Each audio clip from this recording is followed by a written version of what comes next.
Iba-ibang mga pangalan ang lumalabas sa social media tungkol sa sunod na makakalaban ng nag-iisang angas ng Pinas, Janriel Cuadro Alas Casimero. Kumalat po ang balita na selyado na raw sa susunod na taon ang laban ni Cuadro Alas sa Puerto Rican prospect na si Abimael Ortiz. Ngunit kaagad naman itong itinanggi ni Casimero at sinabing hindi nga daw niya kilala itong si Ortiz. Ang gusto raw ng angas ng Pinas, maliban sa kanyang karibal na si Naoya the Monster Inoue, ay ang WBA Interim Super Bantamweight Champion na si Murodjon Akhmadaliev.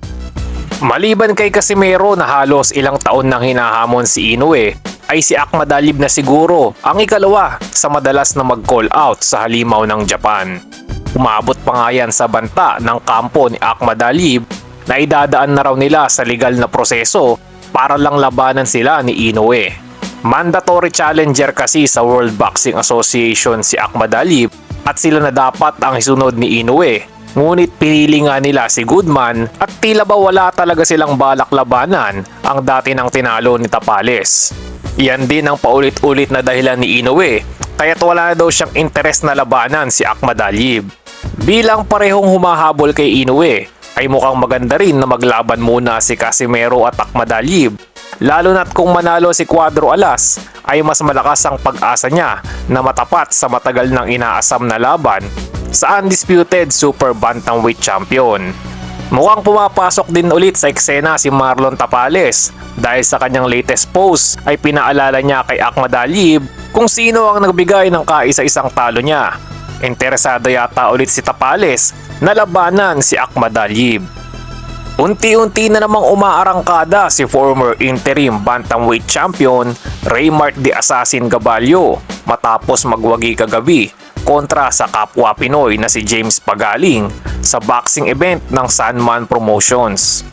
Tinapos ni Gaballo si Pagaling sa ikatlong round upang makuha ang ikalawang sunod na panalo matapos ma-upset ni Ken Buntorres noong Mayo. Nag-improve ang kartada ni Gaballo sa 29 na panalo, 2 talo at 24 sa kanyang mga tinalo ay kanyang ninockout. Magandang balita po yan kay Raymart lalo na't hangad niyang muling umangat sa rankings upang magkaroon ng pagkakataon na muling makalaban sa mga world title fight. Nagwagi rin ang fan favorite na si Vince Paras kontra kay Anthony Gilbuela via third round TKO. At syempre hindi mawala ang trademark ni Paras na pagyakap sa mga round girls. Panalo din sa kanyang comeback fight si Dave the Doberman Apolinario kontra kay Jenny Boy Boca. Isang unanimous decision victory ang nakuha ni Apolinario sa kanyang unang laban matapos mabigo sa kanyang world title fight kontra kay Angel Lardizabal Ayala. Nanatili namang undefeated ang boxing prospect na si Gabriel Santissima matapos in-knockout ang kalabang si Ponciano Remandiman. Marami ang nagsasabi na itong si Gabriel daw ang magiging pinakamahusay sa mga Santissima brothers.